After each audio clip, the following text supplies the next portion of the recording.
Nabi Muhammad tuh sama anak perempuan, ya Allah, ngebelainnya luar biasa. Ada seorang laki-laki namanya Abdullah bin Mughaffal. Abdullah ini habis masuk Islam gitu, berapa tahun gitu.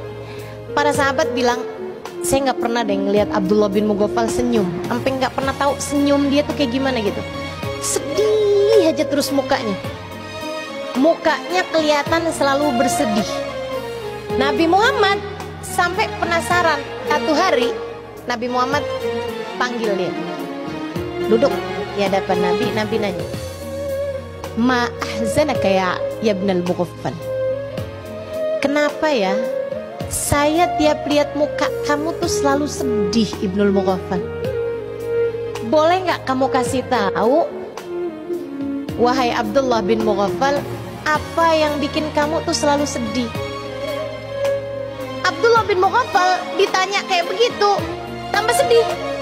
Ceritalah, kata Nabi. Abdullah pun cerita, saya meninggalkan istri saya di saat dia sedang hamil besar. Orang dulu kan dagang, kadang pergi perang, kadang pergi kemana jauh, sampai bikin dia tuh bepergiannya itu bertahun-tahun. Dia bilang sampai kemudian saya datang bertahun-tahun sesudah itu, mungkin kayak 6 tahunan sesudah itu, saya mendapati istri saya sudah melahirkan anak perempuan. Anak perempuan saya nih Rasul, ceria, menyenangkan, kata-katanya lucu, tingkahnya enak dilihat, cantik, pinter. Cuman sayang, perempuan. Hati saya dalam dilema besar. Enggak sih sebenarnya, biarin aja dah. Sama cemen Ibn Mughaffal kagak berani. Dia tuh kan benerannya sebenarnya bukan cowok tuh.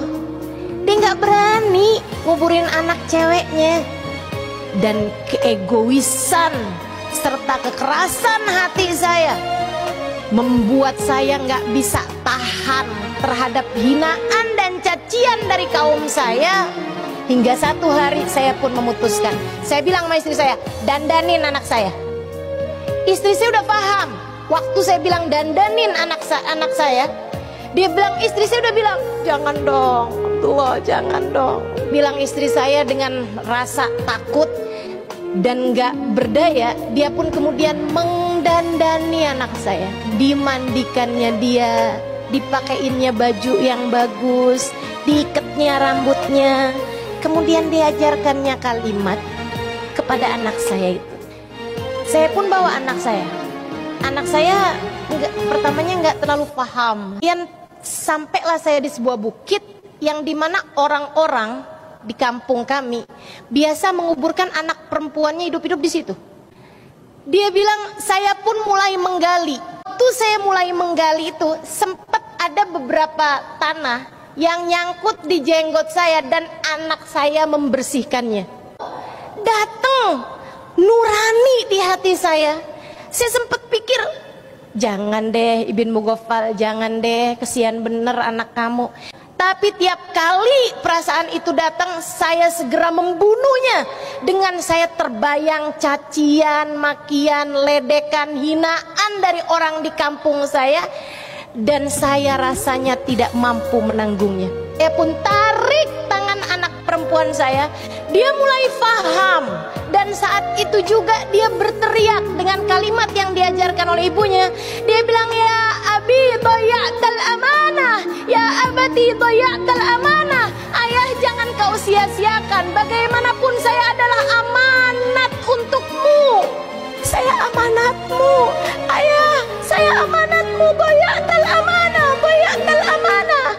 Saya pegang tangan anak saya hentakkan dia, saya masukkan dia ke dalam kubur. Dan dia mulai menangis, meraung-raung, dia nangis terus. Dan saya tutup segera kubur tersebut sampai suaranya tidak lagi terdengar. Ya Rasulullah, setiap kali mengingat kejadian itu, yang selalu terlintas dalam benak saya membuat saya tidak mampu tersenyum apalagi tertawa. Kata Abdullah bin Mughaffal, saya menunduk dalam dan menangis. Setelah selesai saya bercerita, saya masa kok Nabi diem aja gitu. Jadi saya pun mulai mengangkat wajah saya. Aku pikir Nabi akan menghiburku gitu. Kan tetapi ketika saya melongokkan wajah saya mendapati Nabi Muhammad terisak-isak sampai air mata beliau itu membasahi kain yang ada di bawah beliau. Katanya Abdullah, saya saat itu dilanda perasaan bersalah yang semakin menggunung. Saya kemudian menatap wajah Nabi Muhammad yang sudah mulai diam. Kemudian Nabi Muhammad mengatakan, "Lau kuntu nabiyyan fi dzaka zaman la uqimul hadd 'alaika ya ibnal mughaffal." Andai masa itu saya sudah menjadi nabi, aku akan kuburkan kamu hidup-hidup, wahai Ibnul Mughaffal, sebagaimana kamu telah menguburkan hidup-hidup anak perempuanmu.